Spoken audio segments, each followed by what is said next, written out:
Study IQ world में आपका स्वागत है। नमस्कार दोस्तों आपके अपने चैनल स्टडी आईक्यू वर्ल्ड में आप सभी का स्वागत है।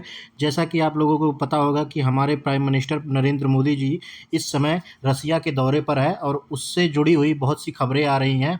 और यहाँ पर ये खबर निकल के आ रही है कि प्रधानमंत्री नरेंद्र मोदी और व्लादिमीर पुतिन के डिनर पर यूक्रेन युद्ध समाप्त करने के लिए भारत की सबसे सीधी अपील इन्होंने की है। और यहाँ पर हम ये भी चर्चा करेंगे कि रसिया जो है भारत को किस तरह जो है अभिनंदन किया है। इस बार काफ़ी जो है अरसे के बाद जो है प्रधानमंत्री नरेंद्र मोदी जो है रसिया में गए हैं, क्योंकि आपको पता होगा जब से रसिया ने यूक्रेन पर अटैक किया है तब से प्राइम मिनिस्टर नरेंद्र मोदी का यह पहला दौरा है। और आप लोगों को ये भी पता है कि पिछले साल शी जिनपिंग वहाँ पर गए थे तो उनका भी स्वागत हुआ था ज़ोर शोर से। और इस बार जो प्राइम मिनिस्टर नरेंद्र मोदी भी गए हैं तो उनका भी ज़ोर शोर से स्वागत हुआ है। तो इन सभी के बारे में हम लोग इस वीडियो में चर्चा करेंगे और ये भी बात करेंगे कि शी जिनपिंग और प्राइम मिनिस्टर नरेंद्र मोदी के स्वागत के बीच क्या अंतर है, क्या डिफरेंस आया है, और रसिया जो है चाइना को क्या संदेश दिया है हिंदुस्तान के प्राइम मिनिस्टर के साथ में। तो आप सभी को इस वीडियो में बहुत सी जानकारियाँ मिलेंगी।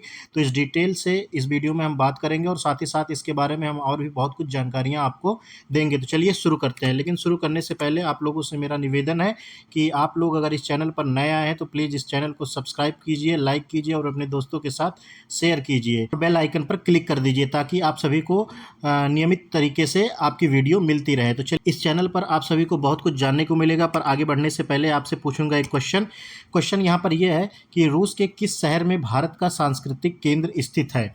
आपको बताना है कि रूस के किस शहर में भारत का सांस्कृतिक केंद्र स्थित है। आपके पास 4 ऑप्शन है। पहला ऑप्शन है सेंट पीटर्सबर्ग, दूसरा ऑप्शन है मॉस्को, तीसरा ऑप्शन है नोवोसिबिर्स्क और चौथा ऑप्शन है व्लादिवोस्तोक।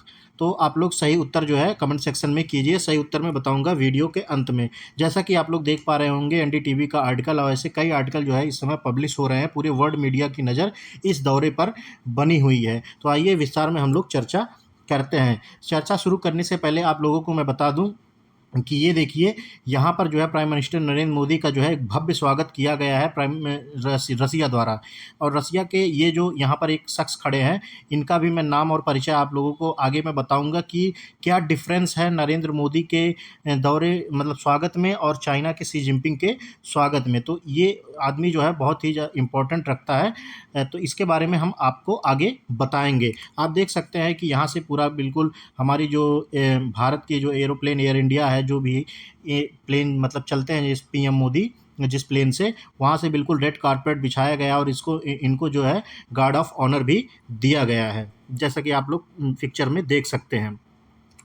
आपको मैं बता दूं कि प्रधानमंत्री नरेंद्र मोदी अभी रूस के 2 दिवसीय आधिकारिक यात्रा पर हैं। उन्होंने 2 साल से चल रहे यूक्रेन युद्ध को समाप्त करने के लिए सीधी अपील की है। मॉस्को में पुतिन के आधिकारिक निवास पर अनौपचारिक बैठक के दौरान पीएम मोदी ने उनसे कहा कि युद्ध मैदान पर कोई समाधान नहीं निकाला जा सकता है। जैसा कि आप लोग देख पा रहे होंगे कि डिनर पर जो है प्राइम मिनिस्टर नरेंद्र मोदी और जो है यहाँ पुतिन जी बैठे हुए हैं और इन पर डिस्कस चल रही है। और ये सब जो फ़ोटोज़ आने के बाद वेस्टर्न जो कंट्रीज़ हैं उनको काफ़ी जेलसी हो रही है, क्योंकि भारत और रसिया का एक अटूट संबंध है जो इन पिक्चरों को जो है बहुत ही उजागर रूप से दर्शाता है।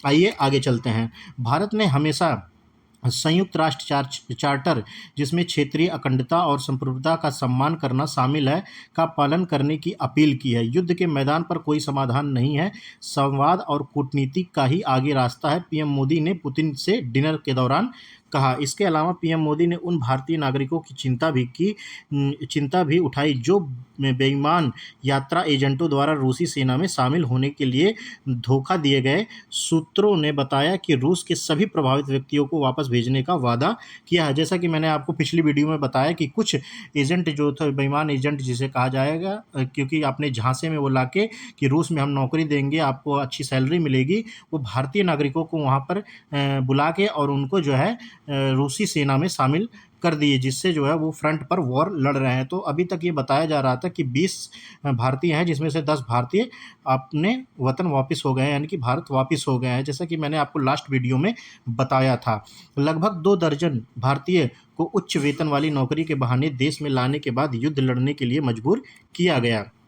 पीएम मोदी की रूस यात्रा उनकी तीसरी बार सत्ता में लौटने के बाद पहली यात्रा है जब रूस से यूक्रेन में अपने अभियान की शुरुआत की थी। भारत ने तब से जो है रूस की स्पष्ट निंदा से परहेज किया और संयुक्त राष्ट्र के प्रस्ताव पर मतदान से परहेज किया जो मॉस्को की आलोचना करते हैं।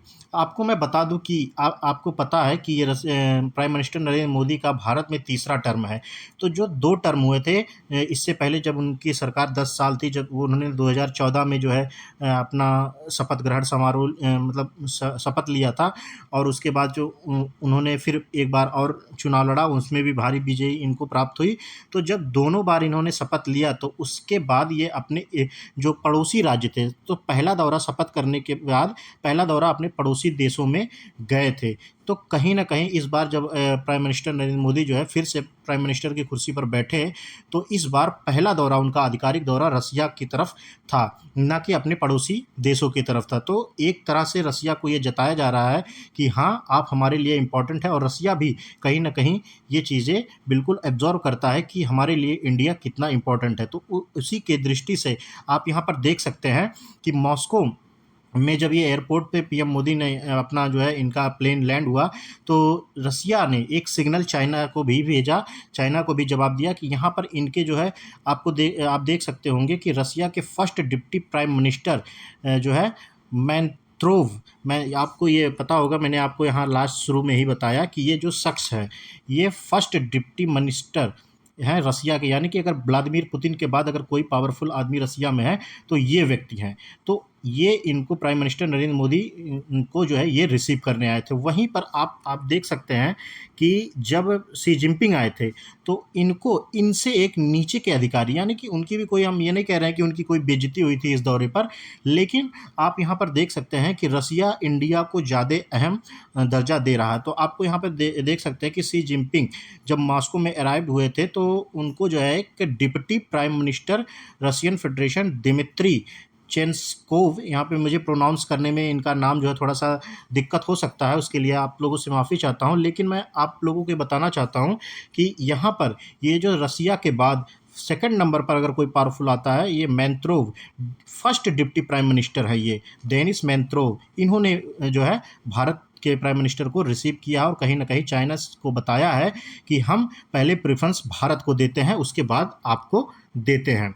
और यहाँ पर आप देख सकते हैं ये सेकंड डिप्टी जो है वो फर्स्ट डिप्टी प्राइम मिनिस्टर थे, ये डिप्टी प्राइम मिनिस्टर उनसे नीचे थे, यानी आप ये कह सकते हैं ये थर्ड नंबर के थे जिन्होंने शी जिनपिंग को जो है स्वागत किया था। तीसरी बार पीएम बनने पर मोदी को बधाई देते हुए व्लादिमीर पुतिन ने कहा कि उनका पुनः चुनाव भारत के हितों को आगे बढ़ाने में मोदी की प्रभावशीलता को दर्शाता है। परिणाम स्वयं बोलते हैं। भारत अब अर्थव्यवस्था के मामले में वैश्विक स्तर पर तीसरे स्थान पर है। यह बैठक पिछले दशक में पीएम मोदी और राष्ट्रपति पुतिन के बीच 16वीं मुलाकात को चिन्हित करती है। उनकी आखिरी आमने-सामने बातचीत 2022 में शंघाई सहयोग संगठन शिखर सम्मेलन में, जो एससीओ शिखर सम्मेलन उज़्बेकिस्तान के समरकंद में हुई थी। 2019 में पीएम मोदी को रूस के सर्वोच्च राज्य पुरस्कार order of the Holi apostle Andrew the first से सम्मानित भी किया गया था। मॉस्को और कीव के बीच संघर्ष शुरू होने के बाद यह पीएम मोदी की रूस की पहली यात्रा है। रूस की अपनी यात्रा समाप्त होने के बाद पीएम मोदी ऑस्ट्रिया की ऐतिहासिक यात्रा पर जाएंगे, जो किसी भारतीय प्रधानमंत्री की 40 वर्षों में राष्ट्र की पहली यात्रा होगी। तो इस रिपोर्ट में फ़िलहाल इतना ही, और मोदी जी की ये जो दौरा चल रहा है रसिया और ऑस्ट्रिया का, इस पे नज़र बनाए रखा हूँ। आप लोगों की जैसे जैसे कोई अपडेट निकल के आएगी, आप सभी के लिए अपडेटेड वीडियो मैं लाता रहूँगा। तब तक के लिए चलते हैं हम अपने क्वेश्चन की तरफ। क्वेश्चन हमारा यह है कि रूस के किस शहर में भारत का सांस्कृतिक केंद्र स्थित है? तो इसका सही उत्तर हो जाएगा ऑप्शन नंबर 2 मॉस्को। इसका सही उत्तर हो जाएगा ऑप्शन नंबर 2 मॉस्को। तो इसी नोट के साथ हम लोग इस वीडियो का अंत करते हैं, और आप सभी से मेरा निवेदन है कि मेरे स्टडी IQ वर्ड चैनल को सब्सक्राइब करें, लाइक करें और अपने दोस्तों के साथ शेयर कीजिए। तब तक के लिए आप सभी को मेरा नमस्कार। जय हिंद, जय भारत।